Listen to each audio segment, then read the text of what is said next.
Hello and welcome to World News on the Hour here on TVP World with me, Ashim Kumar. US President Donald Trump has urged Vladimir Putin to, quote, stop shooting, sit down and sign a deal. Speaking before his return to the White House, Trump also commented on his brief meeting with Vladimir Zelenskyy in the Vatican. Well, I want him to stop shooting, sit down and sign a deal. And we have the confines of a deal, I believe. And I want him to sign it and be done with it and just go back to life. I think the meeting went well. We'll see what happens over the next few days. We'll probably learn a lot. I was very disappointed that missiles were flying by Russia, but that missiles were flying. Very disappointing. We'll see how it goes. On the Iran situation, I think we're doing very well. I think a deal's going to be made there. That's going to happen. Pretty sure it's going to happen. We'll have something without having to start dropping bombs all over the place. Russia wants to deceive America, according to Ukrainian President Volodymyr Zelenskyy. In his most recent nightly address, Zelenskyy said that increased pressure on Russia is necessary to stop the war. The Russians talk a lot about their alleged readiness to accept American proposals, but so far there have been no signs of the Russian army preparing for real silence. On the contrary, since Easter, the occupier has resumed its usual assault activity. Of course, at the cost of significant losses. The Russians are trying to advance.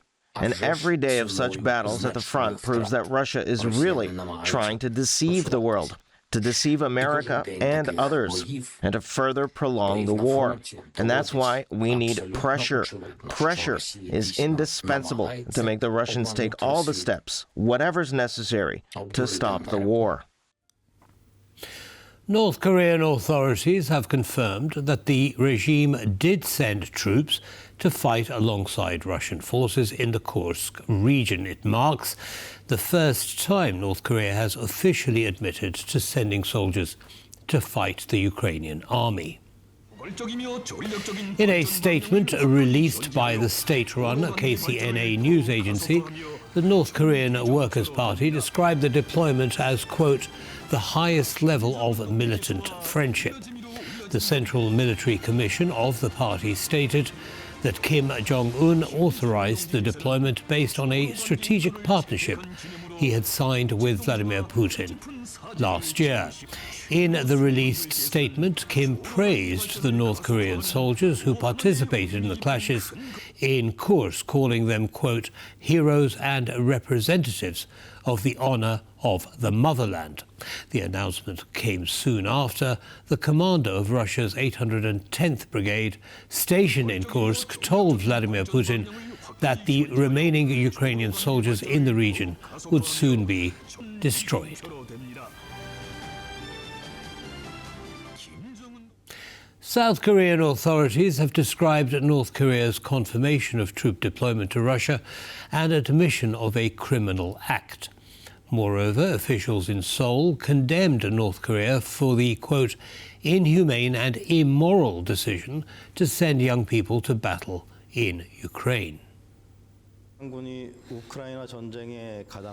North Korea's participation in the war in Ukraine is a clear violation of the UN Charter and Security Council resolutions and constitutes an illegal act.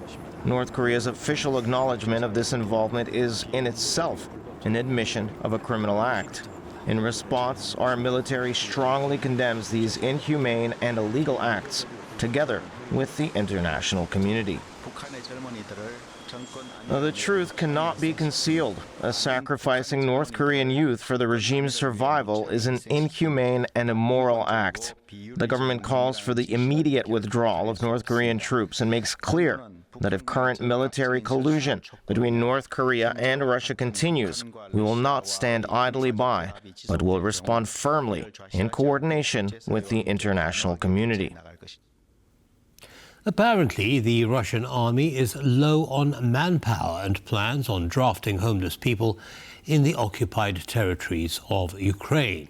According to Ukraine's National Resistance Center, Moscow intends to recruit people without a passport, citizenship, or even a home. As stated by the Ukrainian state media, Ukrinform, Russia is considering passing a law that would allow individuals who, quote, legally do not exist to serve in the army. According to the media outlet, this created a situation where Ukrainians, especially in the territories occupied by Russia, are not considered people, but rather as mobilization units. Moreover, the Ukrainian press reports these individuals are given a choice by Russian authorities to either fight for the Kremlin regime or die. Moreover, Ukraine's National Resistance Center said that in some occupied territories of Ukraine, passports have been confiscated and Ukrainian documents are no longer recognized. An emotional vigil was held in Vancouver, Canada on Sunday, a day after 11 people were killed and dozens injured when a driver ploughed into a Filipino street festival with his car. Police arrested a 30-year-old Vancouver man at the scene of the incident on Saturday evening, describing him as having had a significant history of interactions with authorities involving mental health issues. They also said there was no evidence of terrorism. At the vigil, local community members gathered to pay their respects, lighting candles, laying flowers and writing notes. A number of politicians, including Prime Minister Mark Carney, made appearances as well. It's kind of like you can be strong and weak at the same time. And, the efforts with gathering with not just the Filipino community, but everybody. And if you've been to a Filipino event or organizer, there is a saying called isang baksak. And it means when one falls, we all fall. But again, when one rises, we all rise. The turnout here shows that there's a lot of love for the Filipino community. The fact that all levels of government, as far as elected politicians that were here, coming out in solidarity with the Filipino community shows that the Filipino community is loved and welcomed here. We have resilience, we have heart, and we have compassion for one another. And I think that's what's really important right now, especially as community is together. Everyone is coming together at the vigil and showing their love, their support, and their respect for such a horrific incident that followed after such an amazing event. So I think that's what we need to continue to do, is be resilient, continue to resist against hatred. Poland's presidential campaign is in full swing. In just 3 weeks, Poles will choose between Warsaw's mayor, Rafał Trzaskowski, who is leading in the polls, and his main opponent, Karol Nawrocki, who is backed by the opposition Law and Justice Party. On Sunday, the Polish presidential election is in full swing. The day kicked off in Łódź, where Karol Nawrocki, the right-wing Law and Justice-backed historian, threw the first punch.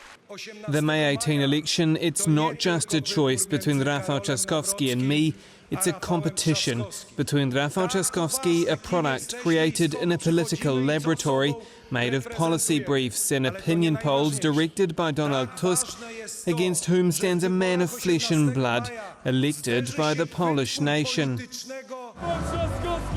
In Poznań, Rafał Trzaskowski, the leading candidate and the incumbent mayor of Warsaw from the ruling Civic Coalition, struck a similar note, going after Nawrocki's affiliations. It's not really the time for Karol Nawrocki, one of the main candidates, to say without any embarrassment, I'm here by the decision of Jarosław Kaczynski, the leader of the Law and Justice Party. Ladies and gentlemen, what we need today is a Polish president elected by your votes. Nawrocki, who claims to be non-partisan, decided to use that to his advantage. It's important that one of these politicians has never been a hostage of a political party, and the other one is a hostage not only of businessmen in Poland, but also of George Soros and German foundations. We want freedom and sovereignty.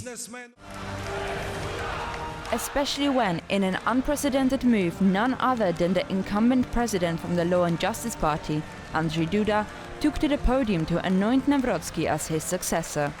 I will vote for Karol Nawrocki because I believe that this is a man who will strive and who will do everything to make Poland an honest country. But while Nawrocki has gained ground in the polls in recent weeks following a highly controversial presidential debate in Kursk in mid-April, for political scientists, Duda's speech reflects his party's crisis of confidence in the candidate it has backed. First of all, the support of President Andrzej Duda shows that the opinion polls for Mr. Nawrocki are not as favorable as the Law and Justice Party would expect. We can see that the support for the Law and Justice candidate is below the support of the Law and Justice Party. In his speech, the Polish president also attacked the government of Polish Prime Minister Donald Tusk, including criticism of its taxes on the National Health Service and a perceived media grab that he said was a symptom of cynicism and meanness cannot win in Poland. Honesty must win in Poland. The statement did not go unaddressed by the Prime Minister. Cynicism and meanness cannot win in Poland. Honesty must win in Poland. President Duda said today, I fully agree. We will finish what we started on October 15th. For political experts, these types of chess moves are meant to ensure that the opinion polls translate into democratic mobilization. What will be crucial is not only convincing the people to vote for a specific candidate, but actually to make them go to vote. And with just 3 weeks to go before voters head to the polls, convincing them not only to cast their ballots but whose name to check on the ballot is becoming no small feat. For TVP World, Zuzanna Jurek. The 81st horse racing season has commenced in Poland with the traditional opening event at the Służewiec track in Warsaw. Over 370 races are planned this year. The most important class on Sunday was the Szczygłom Prize, which is part of the Derby season for thoroughbred horses. The season culminates in the Westminster Derby, which is scheduled for July the 6th. The Służewiec racecourse is Poland's oldest track, first opened in 1939. The season will end on November the 16th. And now to some more sport. Two Polish nationals residing in Spain have every reason to celebrate the events of last Saturday. While Robert Lewandowski watched his teammates from the stands, Wojciech Szczęsny helped FC Barcelona win the Copa del Rey Cup in a game against arch-rivals Real Madrid. Chanting and cheering. Fans of FC Barcelona had good reason to celebrate on Saturday evening. Their team won the Spanish Cup, Copa del Rey, scoring 3-2 against Real Madrid. I'm really proud. I appreciate a lot what they are doing on the pitch. They never give up, and I think everyone is proud about this team. Not only I, the fans, the club, everyone. Barcelona dominated the first half, but Real Madrid leveled up in the second, with the situation becoming particularly dangerous when Aurelien Tchouameni scored in the 77th minute. Ultimately, Barcelona's faith was saved in the 116th minute. Jules Koundé getting that big goal ahead of the possible penalty kicks. I think if you're Polish, you were perhaps looking forward to that because, as we all know, Wojciech Szczęsny is very good at that as well. Spain's winning team also includes two Polish players, Wojciech Szczęsny, the goalkeeper who was instrumental in the team's victory, and Robert Lewandowski, who had to sit this match out due to a recent thigh muscle injury. The team made it, so maybe it's even better that he wasn't there. No, just kidding. It's good that Robert's rehabilitation is going very well, and I think he'll be ready to play soon because we need him. Szczęsny announced his departure from football in August last year, but changed his mind after Barcelona knocked on his door, making this a unique post-retirement career. because when you at the end of your career, you're not expected to go to one of the best. So this story is incredible. It's going to be told for many, many years. And as I've said, for anybody that's Polish, it's an incredible story to have two players playing for a club like Barcelona. With 32 wins to date, FC Barcelona is the team with the most Spanish Cup titles. For TVP World, I'm Sonia Gatabishchan. And that's all for this news bulletin, but stay with us for lots more news and current events. Goodbye for now.